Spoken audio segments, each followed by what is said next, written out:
dan penyembahan, bersama-sama siang dan malam melakukan kehendak Bapa pada zaman ini. Ku mau jadi seperti Yesus dan berdampak bagi sesama. Pentakosta ketiga. Pentakosta ketiga adalah pencurahan Roh Kudus yang dahsyat di zaman ini, melebihi yang terjadi di Azusa Street. Pentakosta ketiga akan mengakibatkan penuaian jiwa yang terbesar dan yang terakhir sebelum Tuhan Yesus datang kembali. Pentakosta ketiga akan membangkitkan generasi Yeremia, yaitu anak-anak muda yang dipenuhi Roh Kudus, cinta mati-matian kepada Tuhan Yesus, tidak kompromi terhadap dosa, dan akan bergerak untuk memenangkan jiwa.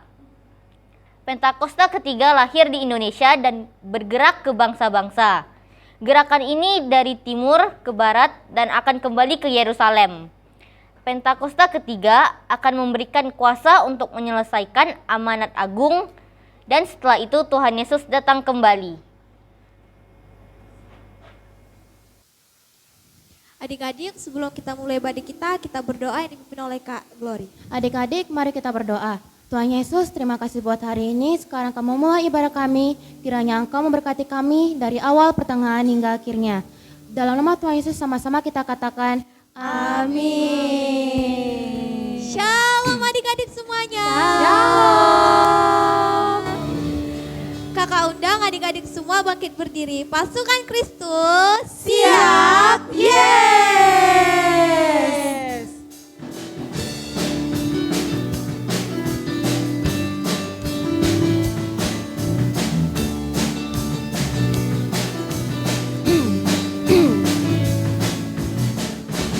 Tuhan mengasihiku, Dia pegang masa depanku.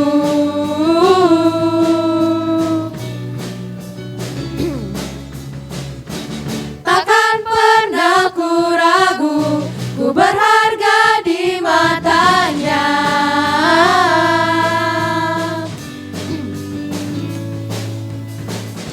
Ku kan terus bertekun, mengejar semua harapku, mengejar semua citaku. Ku punya masa depan penuh harapan, Tuhan menjamin hidupku. Asal ku tetap setia, memandang terus ke depan, ku yakin Tuhan menopang hidupku.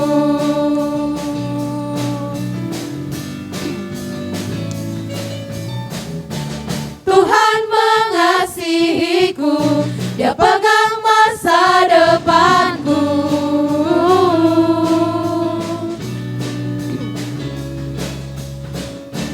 Takkan pernah ku ragu, ku berharga di matanya.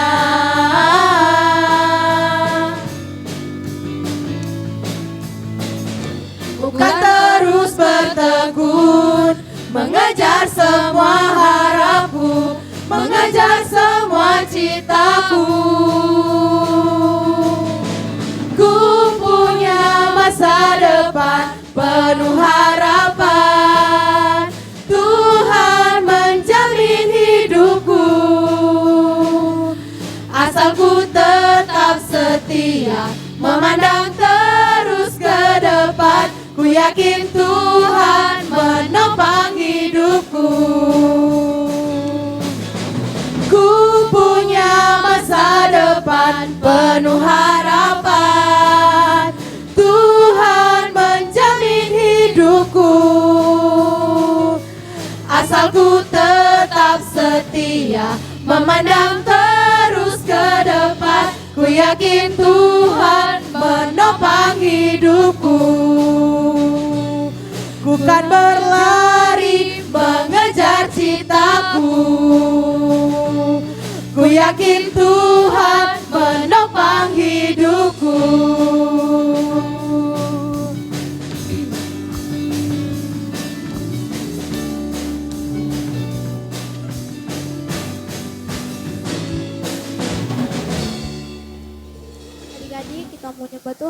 kita, siapkan hati kita untuk menyembah Tuhan. Tuhan Yesus, kami undang Tuhan Roh Kudus semua ada di tengah-tengah kami ya Bapa. Kami ingin memuji-Mu, menyembah-Mu ya Bapa. Kemuliaan-Mu hadir tengah-tengah kami Bapa. Roh Kudus-Mu Bapa. Terima kasih.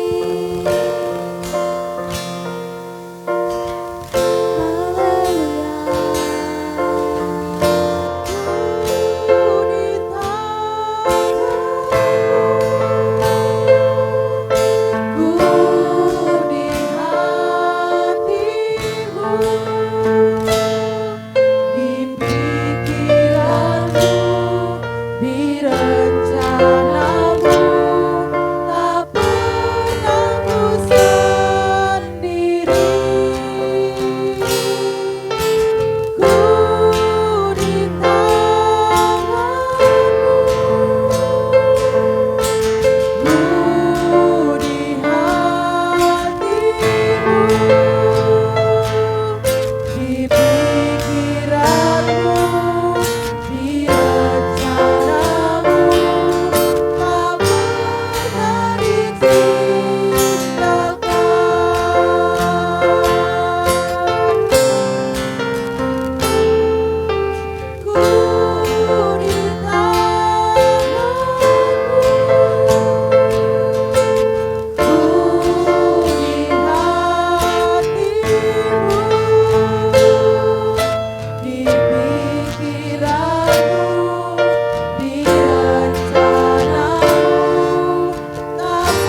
pada hari ini kami bisa beribadah di tempat kami Tuhan Yesus.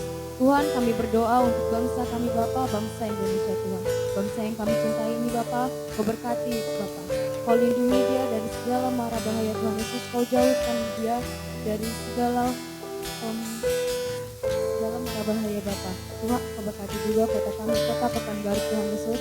Kau berkati udaranya Bapa, airnya Tuhan Yesus. Kau berkati juga cuacanya Bapa.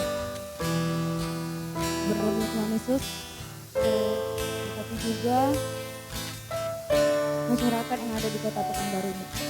Tuhan, kami juga berdoa untuk gereja kami Tuhan Yesus, GBI Rayon 12 Bapa, di Opa Gede, Bapak Kini Bapa, dan keluarganya Tuhan Yesus, beserta kakak-kakak sekolah minggu Tuhan. Tuhan, kami berdoa juga untuk sekolah. Kau berkati sekolah yang kami berkati Tuhan Yesus. Tuhan, kami juga berdoa untuk kedua orang tua kami Bapa, Kau berkati pekerjaannya Tuhan, Kau berkati kesehatan. Terima kasih Tuhan Yesus, dalam nama Tuhan Yesus, haleluya, amin.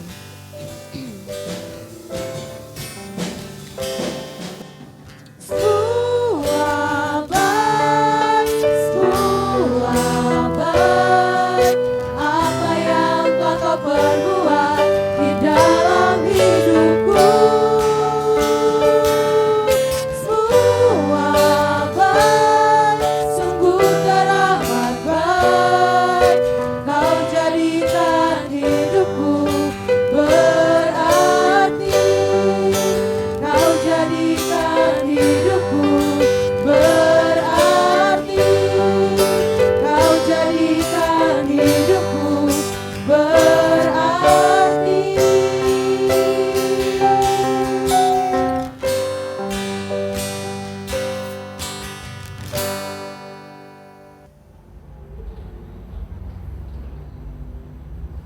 Kita mau mendengar firman Tuhan, kita berdoa dulu yuk semuanya. Lipat tangan, tutup mata. Tuhan Yesus, terima kasih untuk kasih anugerah-Mu hari ini. Kami mau mendengar firman Tuhan, Roh Kudus urapi kami. Dalam nama Tuhan Yesus, haleluya, amin. Shalom adik-adik. Bersyukur buat hari ini kita bisa beribadah bersama-sama. Nah, waktunya kita mendengar firman Tuhan. Firman Tuhan hari ini berjudul Carilah Tuhan. Nanti adik-adik baca firman Tuhannya di Zebanya 1 sampai 3. Yuk semua duduk yang manis dan lihat ini. Hah? Apa nih Kak? Ini adalah pemantik api. Ada yang tahu kegunaannya? Pemantik api digunakan untuk menghasilkan api. Nah, sekarang kakak mau tanya nih. Api gunanya buat apa ayo? Buat bakar-bakar Kak, bener. Apalagi buat memasak Kak, apalagi buat api unggun Kak. Nah, semuanya benar. Api itu memang banyak sekali kegunaannya. Tapi kalau salah menggunakan bisa berbahaya. Nah, coba adik-adik lihat gambar ini.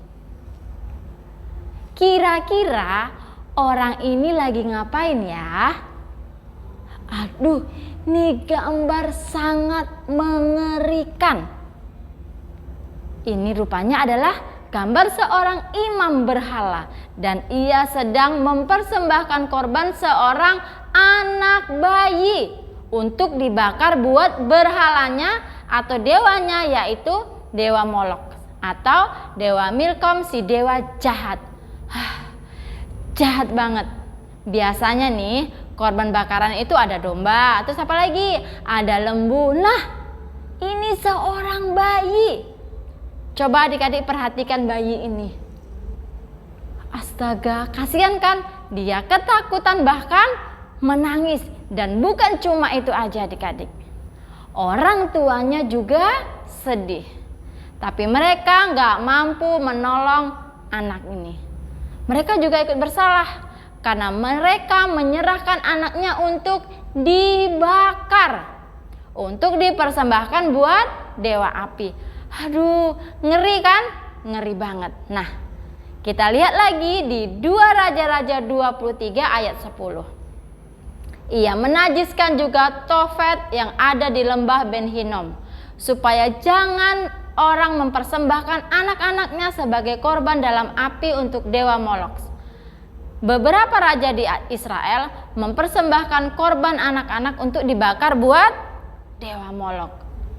Orang tua dari anak-anak korban bakaran ini hanya bisa melihat dan tidak mampu menolong anak-anak mereka yang menggeliat-geliat sambil menangis, meraung-raung sementara dibakar dalam api yang besar.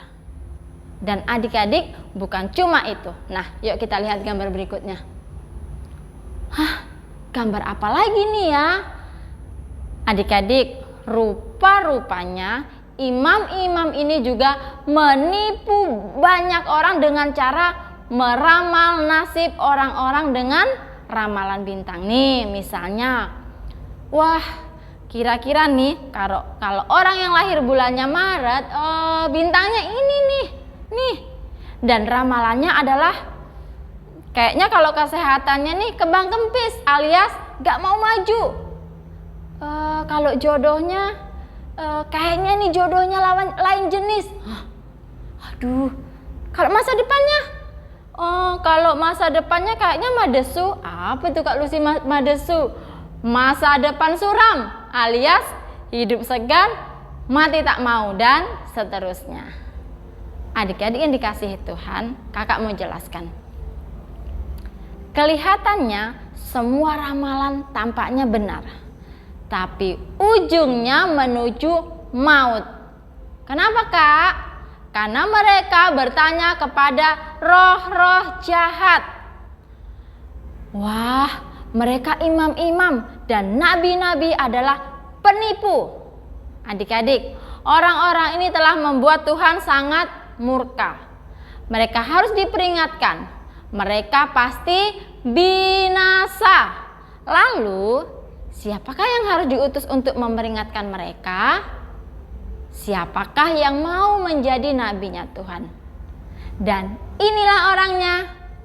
Siapakah hamba Tuhan ini? Dia adalah Zefanya.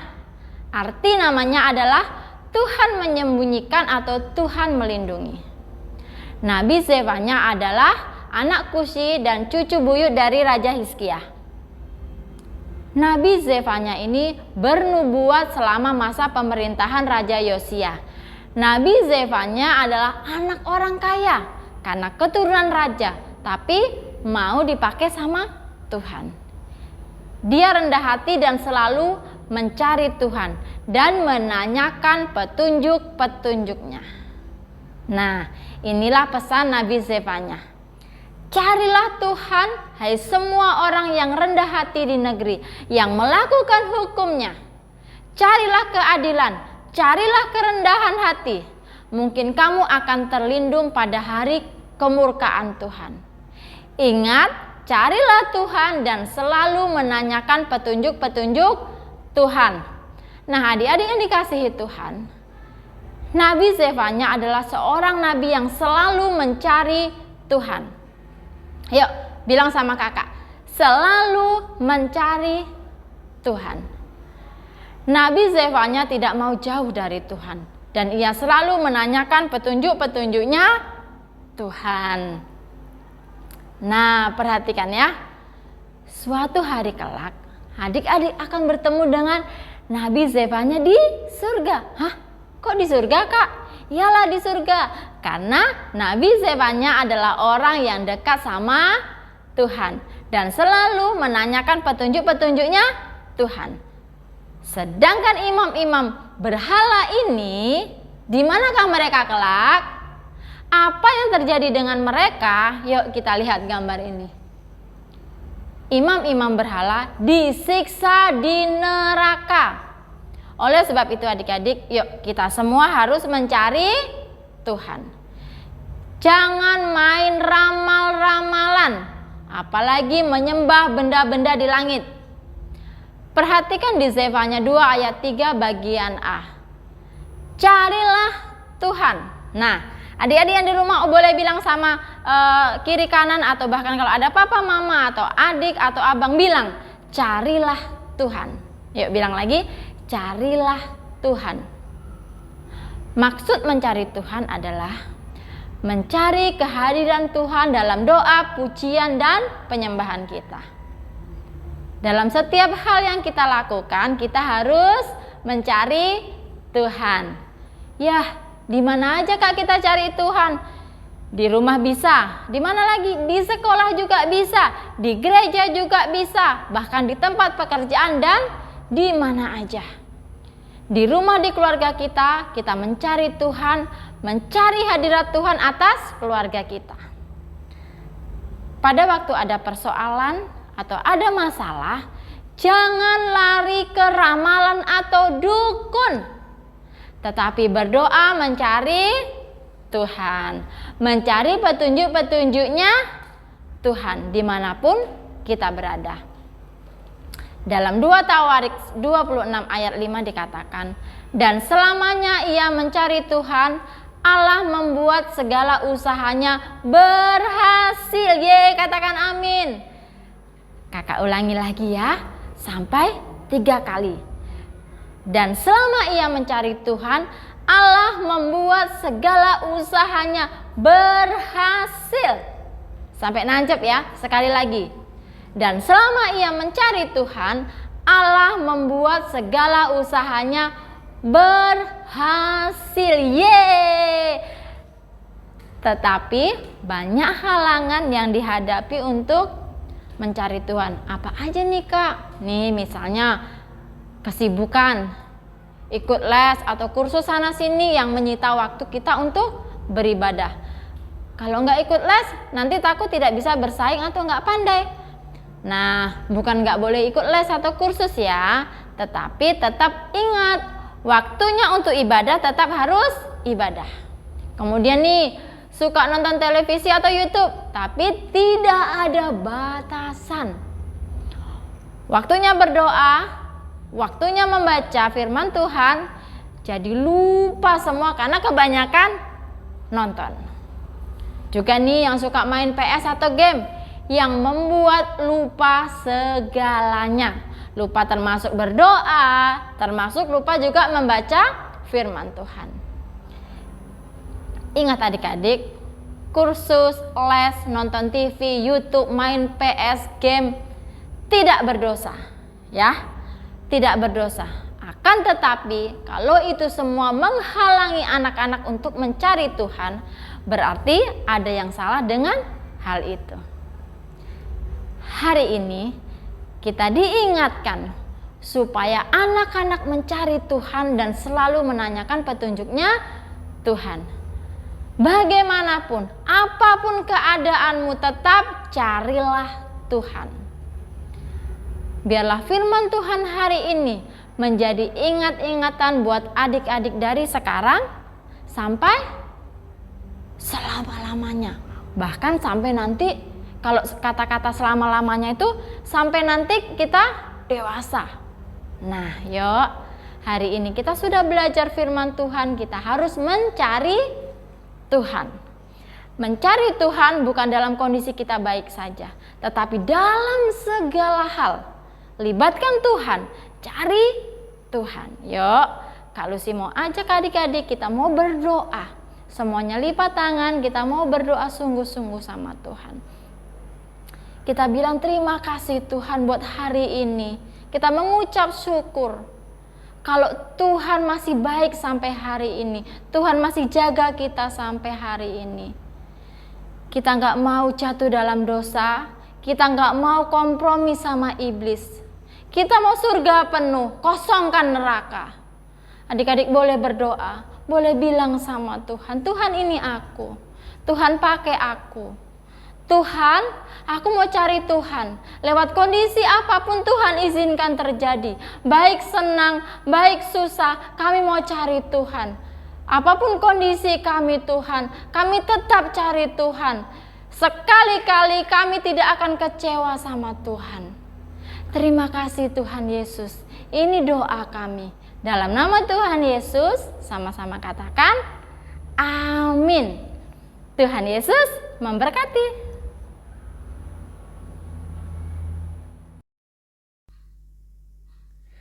Shalom anak-anak yang Opa kasihi. Sebelum kita mengakhiri ibadah ini, Mari angkat tanganmu, angkat hatimu di hadapan Tuhan Yesus, dan Opa akan melepaskan berkat dari Tuhan Yesus kepada anak-anak yang Opa kasihi. Mari angkat tanganmu, kiranya kasih karunia dan anugerah dari Allah Bapa di dalam putranya yang tunggal Yesus Kristus dan persekutuan yang manis dari Roh Kudus memberkati setiap anak-anak yang Opa kasihi di dalam nama Tuhan Yesus Kristus.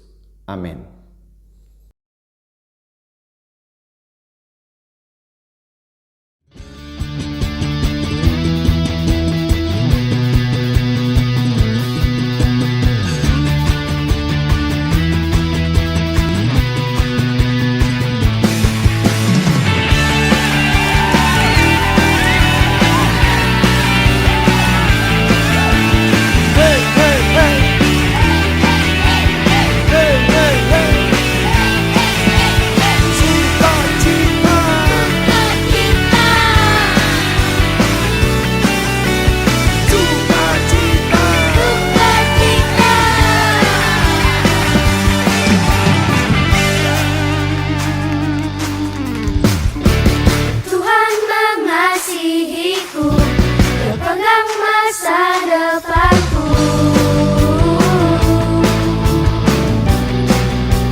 Rancangan penuh dengan damai sejahtera untuk memberikan kepada kami hari depan yang penuh harapan.